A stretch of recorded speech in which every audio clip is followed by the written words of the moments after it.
नमस्कार मेरे डर और सस्पेंस के शौकीन साथियों। आज फिर से आप सबके लिए एक नई और बेहद डरावनी कहानी लेकर आया हूं। दोस्तों, आप हमारी कहानियां देखते हैं, डरते भी हैं और पसंद भी करते हैं, लेकिन फिर भी हमारे चैनल को सब्सक्राइब नहीं करते। आपको शायद लगता होगा कि आपका एक सब्सक्राइब कोई मायने नहीं रखता, लेकिन सच मानिए, आपका एक छोटा सा सब्सक्राइब हमें और भी डरावनी कहानियां बनाने की प्रेरणा देता है। अगर आप चाहते हैं कि हम आपके लिए रोज ऐसी ही रोमांचक और खौफनाक कहानियां लेकर आते रहें, तो प्लीज हमारे चैनल गुलशन हॉरर स्टोरी को अभी सब्सक्राइब कीजिए। तो चलिए दोस्तों, बिना समय गवाए शुरू करते हैं आज की ये रहस्यमयी और रोंगटे खड़े कर देने वाली कहानी। जहानाबाद का रेलवे स्टेशन दिन में तो बिल्कुल आम सा लगता था। यात्रियों की भीड़, चाय और समोसे बेचने वालों की आवाजें और ट्रेन की आती जाती हलचल। लेकिन जैसे ही रात ढलती, वही स्टेशन एक अलग ही रंग में ढल जाता था। घड़ी ने रात के 12 बजाए और पूरे प्लेटफॉर्म पर गहरा सन्नाटा छा गया। हवा में एक अजीब ठंडक थी, मानो किसी अनजाने भय ने पूरे वातावरण को जकड़ लिया हो। स्टेशन की पुरानी टूटी फूटी इमारतें, जंग खाई लोहे की ग्रिलें और टिमटिमाती पीली बत्तियां इस सन्नाटे को और भी डरावना बना रही थीं। ऐसा लगता था जैसे वहां इंसानों का नहीं, बल्कि आत्माओं का बसेरा हो। उस रात रवि अपने दोस्त अरमान के साथ वहीं स्टेशन पर रुका हुआ था। दोनों को बचपन से ही डरावनी कहानियों का शौक था और गांव में अक्सर यह चर्चा होती थी कि जहानाबाद का रेलवे स्टेशन भूतिया है। गांव के बुजुर्ग कहते थे कि आधी रात को यहां अजीब अजीब परछाइयां घूमती हैं और सफेद साड़ी में एक औरत प्लेटफॉर्म पर दिखती है। लोग कसम खाते थे कि जिसने भी उसे देखा उसकी जिंदगी कभी वैसी नहीं रही। लेकिन रवि को इन सब बातों पर विश्वास नहीं था। उसने अरमान से कहा था, आज सच और झूठ का फैसला हम ही करेंगे। अगर डरावनी औरत सचमुच है तो वो हमें भी दिखेगी। रात का माहौल हर बीतते पल के साथ और भी भयानक होता जा रहा था। प्लेटफॉर्म पर खड़ी टूटी बेंच पर बैठे रवि और अरमान चारों तरफ देखते रहे। स्टेशन की पुरानी घड़ी की टिक टिक आवाज उनके कानों में गूंज रही थी। किसी भी ट्रेन का नामो निशान नहीं था और ऐसा लग रहा था जैसे पूरा स्टेशन उनकी सांसों की आवाज से ही भरा हुआ हो। कभी कभी अचानक ठंडी हवा का झोंका आता, जिससे पेड़ की सूखी डालियां हिलती और उनकी परछाइयां दीवारों पर भयानक शक्लें बना देती। अरमान के होंठ सूख चुके थे और उसने धीरे से कहा, रवि, मुझे सच में लग रहा है यहाँ कुछ गड़बड़ है। ये जगह इंसानों के लिए नहीं बनी। रवि ने उसकी बात पर ध्यान न देते हुए चारों ओर नजर डाली। अचानक उसे ऐसा महसूस हुआ जैसे किसी ने दूर से उन्हें घूरा हो। दिल जोर जोर से धड़कने लगा, लेकिन उसने अरमान को कुछ नहीं कहा। उसके भीतर डर और जिज्ञासा दोनों ही बराबरी से लड़ रहे थे। उसी दौरान प्लेटफॉर्म की सबसे आखिरी बत्ती अचानक टिमटिमाने लगी। पहले धीमी रोशनी, फिर बुझना और फिर अचानक जल उठना। दोनों दोस्त उस ओर घूरते रह गए। माहौल इतना डरावना हो गया था कि उनके चारों ओर का सन्नाटा चीख रहा था। यही वो क्षण था जब उन्हें एहसास हुआ कि स्टेशन का ये रहस्य केवल अफवाह नहीं, बल्कि शायद सचमुच किसी अनजानी ताकत का खेल है। रात का समय और गहरा होता जा रहा था। घड़ी ने 1:30 बजा दिए थे और जहानाबाद स्टेशन पर पहले से भी ज्यादा भयानक सन्नाटा छा चुका था। चारों ओर ऐसा लग रहा था मानो हवा खुद डर से कांप रही हो। स्टेशन के बाहर लगे पेड़ों की सूखी टहनियां ठंडी हवा के साथ चरमराती थीं और वह आवाज इतनी डरावनी लग रही थी कि मानो कोई अदृश्य ताकत धीरे धीरे करीब आ रही हो। रवि और अरमान दोनों बेंच पर चुपचाप बैठे थे, लेकिन उनके कान हर छोटी छोटी आवाज पर चौकन्ने हो जाते थे। अचानक प्लेटफॉर्म की सीढ़ियों से कुछ सरसराहट सी सुनाई दी। ऐसा लग रहा था जैसे कोई औरत अपने पायल घसीटते हुए धीरे धीरे नीचे उतर रही हो। दोनों ने एक दूसरे की ओर देखा। अरमान की आंखों में डर साफ झलक रहा था, जबकि रवि खुद को बहादुर दिखाने की कोशिश कर रहा था। लेकिन उसके गले में भी शब्द अटकने लगे। उसने फुसफुसाते हुए कहा, तुमने सुना? ये आवाज, ये कोई आम आवाज नहीं है। सरसराहट लगातार बढ़ती जा रही थी। अब तो ऐसा लग रहा था मानो वह प्लेटफॉर्म के बिल्कुल करीब पहुंच चुकी हो। दोनों की सांसें तेज हो गईं। अरमान ने डरते हुए अपने बैग को कसकर पकड़ लिया। तभी अचानक स्टेशन की घड़ी ने टिक टिक की जगह टन टन जैसी भारी आवाज करना शुरू कर दिया। आवाज सुनकर रवि का पूरा शरीर कांप उठा। फिर उन्होंने देखा कि प्लेटफॉर्म के छोर पर धुंध सी उठने लगी है। धुंध इतनी घनी थी कि उसमें से किसी का आना जाना समझना मुश्किल हो रहा था, लेकिन उस धुंध के बीच एक परछाई साफ दिखाई देने लगी। लंबे बाल, सफेद कपड़े और धीरे धीरे चलते हुए कदम। सरसराहट अब बिल्कुल साफ थी। अरमान का चेहरा पीला पड़ गया, उसकी आंखें फैल गईं और उसने कांपती आवाज में कहा, रवि, ये वही औरत है जिसके बारे में गांव वाले कहते थे। रवि के रोंगटे खड़े हो चुके थे। उसका दिमाग उसे वहां से भागने के लिए कह रहा था, लेकिन उसके पैरों ने मानो जमीन पकड़ ली थी। डर और हैरानी ने उसे वहीं जकड़ दिया। वह परछाई जैसे जैसे करीब आती जा रही थी, सरसराहट की आवाज और भी तेज और स्पष्ट हो रही थी। स्टेशन पर बिखरे कागज और सूखे पत्ते उस अदृश्य हवा से उड़ने लगे, मानो उनका भी उस औरत के आने से कोई संबंध हो। दोनों दोस्त अब पूरी तरह डर से बेकाबू हो चुके थे। उनकी आंखें उस धुंध में छुपी औरत पर ही टिकी थीं। ऐसा लग रहा था जैसे अगले ही पल वो औरत सामने आकर उनके सामने खड़ी हो जाएगी। पूरा वातावरण डर, रहस्य और मौत जैसी खामोशी से भर गया था। धीरे धीरे धुंध और गहरी होती गई। रवि और अरमान की नजरें उसी ओर टिकी थीं जहां से सफेद कपड़े पहनी वह परछाई नजर आ रही थी। उसकी चाल इतनी अजीब थी कि हर कदम पर जमीन हिलती हुई महसूस होती। पायल की झंकार अब स्पष्ट सुनाई देने लगी थी, मानो वह सीधे उनकी तरफ बढ़ रही हो। दोनों दोस्तों का दिल इतनी तेज धड़क रहा था कि वह आवाज उन्हें अपने कानों में गूंजती सुनाई दे रही थी। अरमान ने कांपते हुए रवि का हाथ पकड़ लिया। उसकी हथेली पसीने से तर थी। अचानक उस औरत ने रुककर अपना चेहरा धीरे धीरे ऊपर उठाया। धुंध के बीच उसकी झलक मिलते ही दोनों के पैरों तले जमीन खिसक गई। पर वह चेहरा इंसानों जैसा नहीं था। आंखें बिल्कुल लाल, जलती हुई अंगारों जैसी चमक रही थीं। उसका चेहरा आधा जला हुआ और काला पड़ा था, जैसे किसी ने उसे आग में झोंक दिया हो। होंठ ऐसे फटे हुए थे मानो कई सालों से सूखते चले गए हों। जब उसने हल्की मुस्कान दी तो उसके टूटे फूटे दांत चमक उठे। वह मुस्कान देखकर ऐसा लग रहा था जैसे मौत ने खुद रूप धर लिया हो। अरमान चीखने ही वाला था कि उस औरत की आवाज सुनाई दी। उसकी आवाज किसी टूटी हुई बांसुरी जैसी थी, खुरदरी और डरावनी। उसने कहा, तुम यहां क्यों आए हो? ये जगह तुम्हारे लिए नहीं है। ये शब्द सुनते ही दोनों दोस्तों का दिल मानो सीने से बाहर निकल आने वाला था। रवि ने हिम्मत जुटाकर पूछा, तुम कौन हो? औरत ने धीरे से सिर झुकाया, फिर अचानक जोर से चीख उठी। उसकी चीख इतनी डरावनी थी कि पूरी स्टेशन बिल्डिंग की खिड़कियां और शीशे कांप उठे। रात का सन्नाटा उस चीख से चूर चूर हो गया। धुंध और गहरी हो गई और दोनों को ऐसा महसूस हुआ जैसे चारों ओर से अदृश्य हाथ उन्हें पकड़ने की कोशिश कर रहे हों।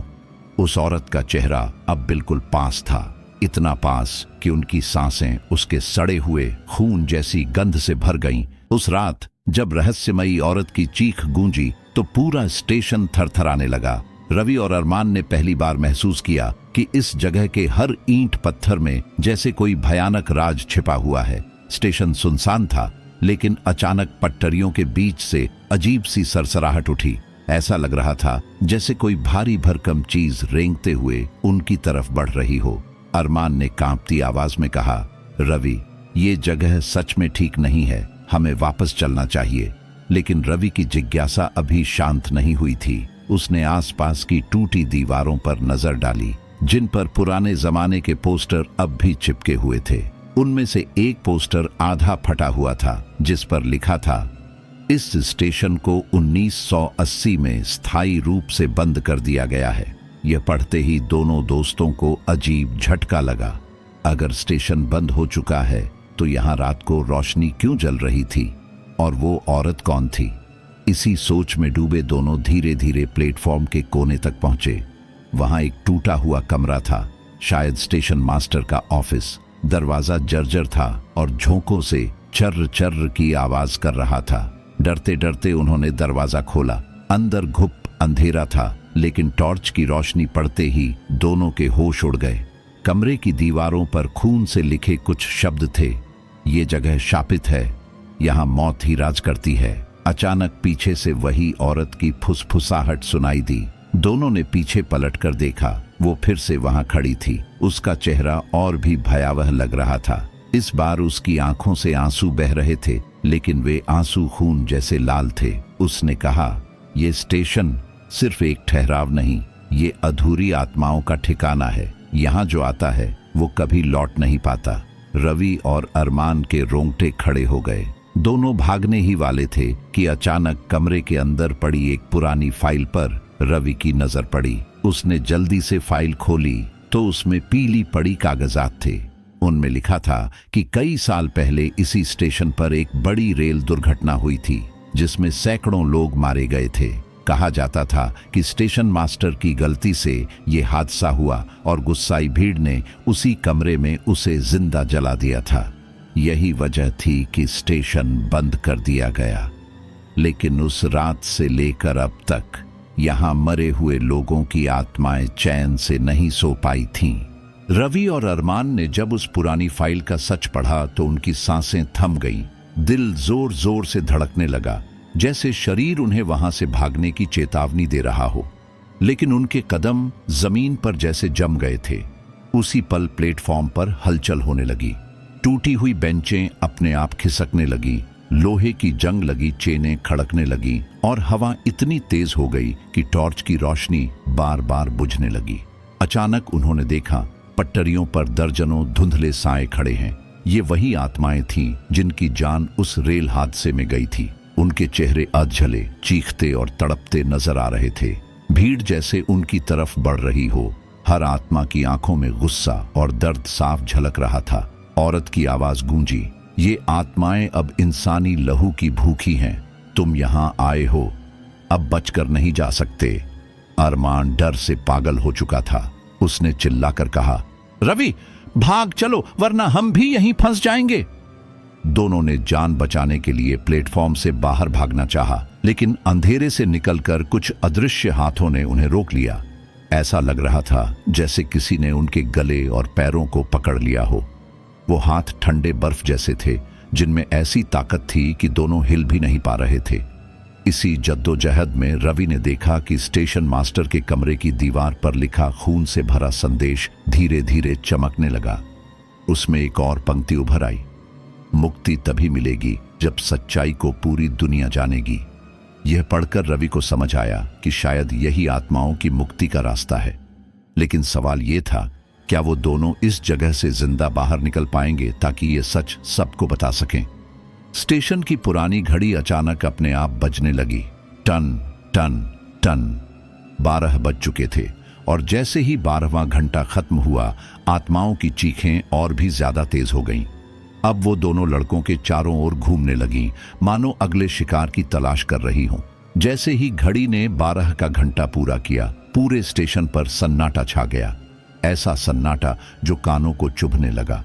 रवि और अरमान एक दूसरे को देख रहे थे। दोनों की सांसें तेज और चेहरे पर डर साफ झलक रहा था। अचानक पटरियों पर से आती हुई लोहे की खड़खड़ाहट ने इस खामोशी को तोड़ दिया। उन्होंने टॉर्च घुमाई तो देखा, पटरियों पर एक पुरानी टूटी फूटी ट्रेन धीरे धीरे उनकी ओर बढ़ रही थी। लेकिन ये ट्रेन असली नहीं थी। उसकी खिड़कियों से झांकती थीं जली कटी खून से सनी लाशें। उनके मुंह से एक साथ चीखें निकल रही थीं, मानो वो सब उस दर्दनाक हादसे के पल को बार बार जी रही हों। ट्रेन स्टेशन पर आकर रुक गई और दरवाजे अपने आप खुल गए। किसी अदृश्य ताकत ने रवि और अरमान को धक्का दिया, जैसे उन्हें मजबूर किया जा रहा हो कि वो उस भूतिया डिब्बे में चढ़ें। अरमान ने कांपती आवाज में कहा, रवि, अगर हम अंदर गए तो जिंदा वापस नहीं लौटेंगे। लेकिन इससे पहले कि वो कुछ सोच पाते, उनके चारों ओर वही औरत प्रकट हो गई। सफेद साड़ी में, बिखरे बाल और आंखों में गहरा लाल रंग। उसकी आवाज ठंडी लेकिन आदेश भरी थी। ये आत्माएं चैन से सो नहीं सकती। जिसने इनकी मौत छुपाई, उसने श्रापित किया इस जगह को। अब हर आधी रात यह हादसा दोहराया जाएगा जब तक कोई इनके सच को दुनिया के सामने नहीं लाता। इतना कहते ही औरत ने अपना झुर्रीदार हाथ आगे बढ़ाया और रवि का कंधा पकड़ लिया। एक ठंडी लहर उसके शरीर में दौड़ गई। उसे महसूस हुआ जैसे वो अंदर से खोखला हो रहा हो। अरमान ने हिम्मत जुटाई और जोर से चिल्लाया, हम सच सबके सामने लाएंगे, हम तुम्हारे दर्द को दुनिया तक पहुंचाएंगे। औरत की आंखों से आंसू बहने लगे। बाकी आत्माएं भी कुछ पल के लिए शांत हो गईं, लेकिन तभी अचानक पूरा प्लेटफॉर्म हिलने लगा जैसे भूकंप आ गया हो। ट्रेन की सीटी इतनी भयानक गूंजी कि कान फटने लगे। आवाज गूंजी, जो वादा किया है उसे निभाना होगा, वरना अगली आधी रात तुम्हारी मौत भी इस हादसे का हिस्सा होगी। इससे पहले कि वो दोनों कुछ समझ पाते, एक तेज रोशनी चमकी और सब कुछ अंधेरे में डूब गया। जब उनकी आंखें खुली तो वो खुद को प्लेटफॉर्म के बाहर स्टेशन के गेट के पास जमीन पर पड़े हुए पाए, लेकिन उनके हाथों और चेहरों पर वो ठंडी छाप अब भी थी, याद दिलाती हुई कि श्राप अब उनके साथ बंध चुका है। स्टेशन से बाहर निकलने के बाद भी रवि और अरमान चैन से नहीं बैठ पाए। उनके मन में बार बार वही भूतिया ट्रेन और सफेद साड़ी वाली औरत का चेहरा घूम रहा था। पूरी रात दोनों को नींद नहीं आई। जब भी आंख लगती उन्हें लगता कि कोई अदृश्य छाया उनके आसपास घूम रही है। सुबह होने पर उन्होंने सोचा कि इस रहस्य की जड़ तक पहुंचना ही एकमात्र रास्ता है, वरना वो दोनों धीरे धीरे इस श्राप के शिकार हो जाएंगे। दोपहर होते ही रवि ने पुराने अखबार और रिकॉर्ड्स खंगालने शुरू किए। तभी उन्हें एक खबर मिली जिसने उनके पैरों तले जमीन खींच ली। लगभग 20 साल पहले जहानाबाद स्टेशन पर एक बड़ा रेल हादसा हुआ था। दर्जनों लोग जिंदा जल गए थे और उन लाशों को किसी ने कभी सही तरह से दफनाया तक नहीं। रेलवे प्रशासन ने उस हादसे की पूरी सच्चाई छिपा दी थी ताकि अपनी लापरवाही का दोष छुपा सके। वही आत्माएं अब हर आधी रात उस दर्द को दोबारा जी रही थीं। अरमान ने डरते डरते कहा, इसका मतलब हम पर अब उनका श्राप है। जब तक हम उनकी सच्चाई सबके सामने नहीं लाएंगे, वो हमें भी चैन से जीने नहीं देंगे। रवि ने सिर झुकाया और ठंडी सांस ली। उसकी आंखों में एक अलग ही दृढ़ता झलक रही थी। अगर हमें अपनी जान बचानी है तो हमें इन आत्माओं की सच्चाई दुनिया के सामने रखनी ही होगी। लेकिन अरमान, ये आसान नहीं होगा। वो परछाइयां अब हर वक्त हमारे आसपास हैं। उसी शाम जब दोनों रेलवे स्टेशन से लौट रहे थे, अचानक उनके चारों ओर अंधेरा छाने लगा। सूरज ढलने के बावजूद इतनी घनी काली छाया उतर आई थी जैसे पूरा इलाका किसी अभिशाप के घेरे में आ गया हो। दोनों ने महसूस किया कि कोई उनका पीछा कर रहा है। वे जितना तेज चलते, पीछे कदमों की आहट और भारी होती जाती। अरमान ने मुड़कर देखा और उसकी रूह कांप गई। कुछ काली परछाइयां जिनका कोई साफ आकार नहीं था, धीरे धीरे उनकी ओर बढ़ रही थीं। उन परछाइयों की आंखें अंधेरे में लाल अंगारों की तरह चमक रही थीं। हवा अचानक इतनी ठंडी हो गई कि उनकी सांसें जमने लगीं। रवि ने कांपते हुए कहा, ये वही आत्माएं हैं जो हमें याद दिलाने आई हैं कि हमने वादा किया था, अगर हम सच्चाई नहीं बताएंगे तो अगली बारी हमारी है।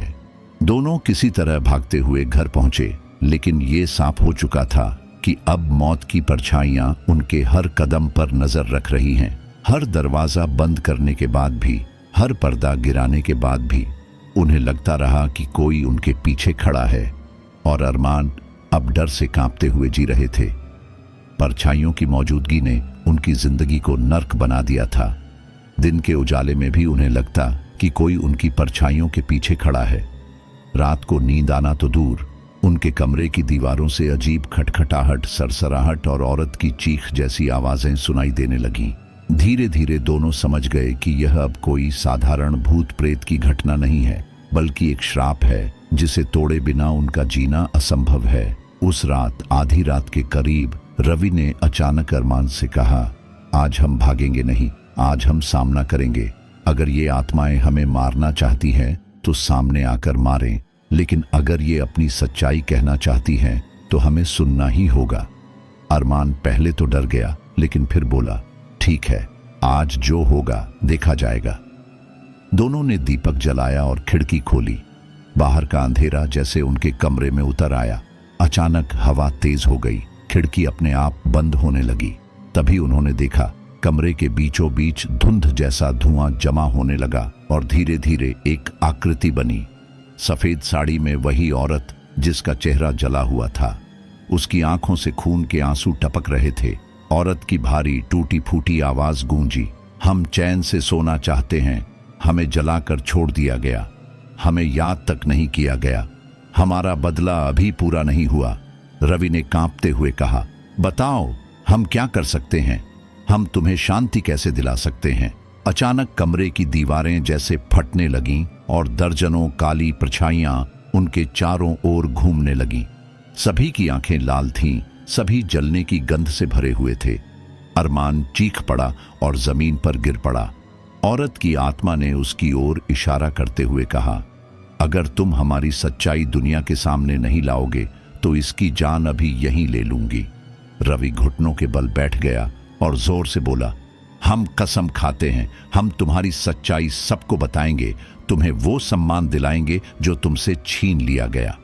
जैसे ही उसने ये शब्द कहे, अचानक चारों ओर का शोर थम गया। वो औरत धीरे धीरे धुएं में बदलकर गायब हो गई।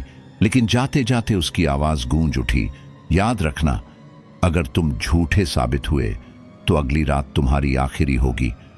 कमरे में फिर से सन्नाटा पसर गया। अरमान पसीने से तरबतर था और रवि की आंखों में खून उतर आया था। अब उन्हें पता था कि उनका अगला कदम या तो उन्हें मुक्ति देगा या उनकी मौत तय कर देगा। अगली सुबह रवि और अरमान दोनों बेहद थके और डरे हुए थे। रात की घटना ने उनके दिल और दिमाग को हिलाकर रख दिया था, पर अब वो समझ चुके थे कि आत्माओं से बचना नामुमकिन है।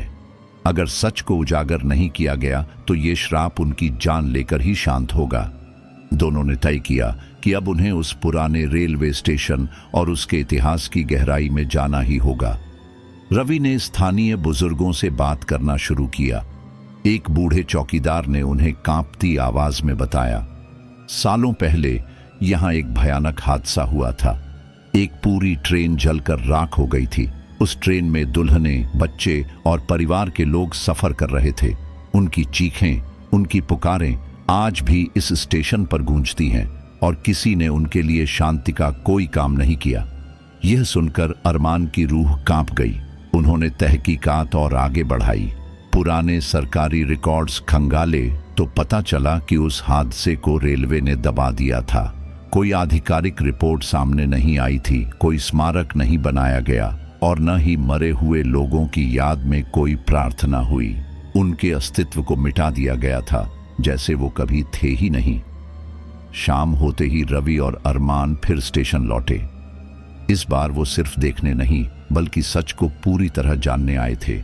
पर जैसे ही रात ढली, स्टेशन पर फिर वही अजीब सी सरसराहट शुरू हो गई।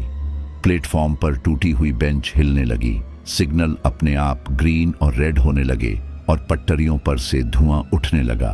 तभी अचानक दोनों ने देखा मानो सामने से एक पूरी ट्रेन आ रही हो, पर वो ट्रेन असली नहीं थी, वो आग में जलती हुई छाया थी। खिड़कियों से जली हुई औरतें और बच्चे बाहर झांक रहे थे। उनकी आंखों में मौत का दर्द था। उनकी चीखें पूरे स्टेशन पर गूंज रही थीं। अरमान डर के मारे पीछे हट गया, लेकिन रवि ने साहस जुटाकर जोर से कहा, हम तुम्हारी सच्चाई दुनिया को बताएंगे, तुम्हें भुलाया नहीं जाएगा। इतना कहते ही ट्रेन की परछाई रुक गई। धुआं धीरे धीरे छूटने लगा और जली हुई औरत की वही आत्मा फिर सामने आ गई। उसने ठंडी लेकिन भारी आवाज में कहा, तो याद रखना, कल तक तुम हमें इंसाफ दिलाओ, वरना ये श्राप कभी नहीं टूटेगा। और फिर सब कुछ अचानक शांत हो गया। पर रवि और अरमान अब जानते थे कि उनके पास बस एक ही रात बची है। या तो वो इस सच को दुनिया के सामने लाएंगे या फिर उनकी जिंदगी यहीं खत्म हो जाएगी। अगले दिन सुबह रवि और अरमान दोनों बेचैनी में थे।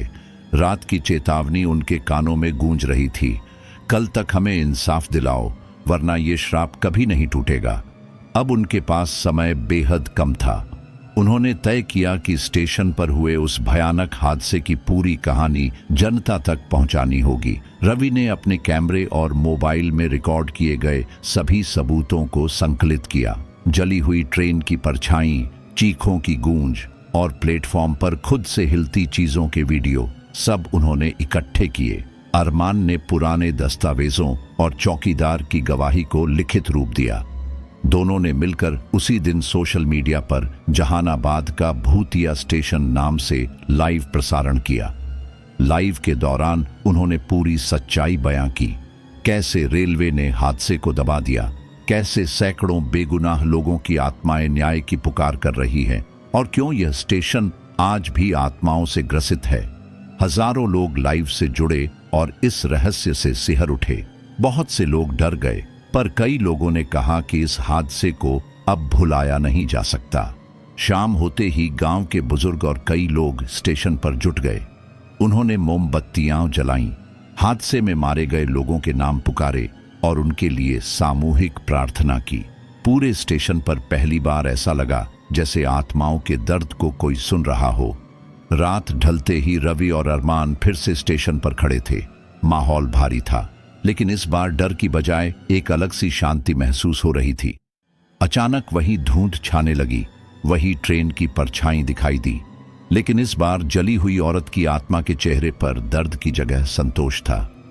उसने ठंडी हवा में गूंजती आवाज में कहा, तुमने हमें आवाज दी, हमारी आत्माओं को याद दिलाया, अब हम चैन से जा सकते हैं। इसके साथ ही जलती हुई ट्रेन की परछाई धीरे धीरे धुंध में विलीन हो गई। चीखों की जगह अब सन्नाटा था, और वह सन्नाटा डरावना नहीं बल्कि शांतिपूर्ण था। रवि और अरमान ने एक दूसरे को देखा। उनकी आंखों में राहत थी। स्टेशन अब भी वीरान था, लेकिन अब वहां भूतिया साया नहीं था। उन्होंने सचमुच आत्माओं को मुक्त कर दिया था, लेकिन जाते जाते आत्मा की अंतिम फुसफुसाहट हवा में तैर गई। हर जगह कुछ सच दबा होता है, और जब तक इंसाफ नहीं मिलता आत्माएं चैन से नहीं सोती। उस दिन के बाद जहानाबाद का स्टेशन भूतिया नहीं रहा, लेकिन उसकी दास्तान हमेशा जिंदा रही। नमस्कार मेरे डर और सस्पेंस के शौकीन साथियों। तो ये थी जहानाबाद स्टेशन की वह रहस्यमयी और भूतिया कहानी, जिसने सालों से सबको डर और सन्नाटे में कैद कर रखा था। आपने देखा कि कैसे इंसाफ की पुकार ने आत्माओं को मुक्त किया, लेकिन याद रखिए, हर सच हमेशा सामने नहीं आता। कहीं ना कहीं किसी अंधेरे कोने में आज भी कोई आत्मा अपनी कहानी सुनाए जाने का इंतजार कर रही है। अगर आपको ये कहानी पसंद आई और आप चाहते हैं कि हम आपके लिए रोजाना ऐसी ही डरावनी और रोमांचक कहानियां लाते रहे, तो हमारे चैनल गुलशन हॉरर स्टोरी को जरूर सब्सक्राइब करें। आपका एक सब्सक्राइब हमें और कहानियां ढूंढने और उन्हें आपके सामने लाने की ताकत देता है। तो दोस्तों, मिलते हैं अगली भूतिया कहानी में। तब तक के लिए सावधान रहिए, सुरक्षित रहिए और डर से जुड़े रहिए। धन्यवाद।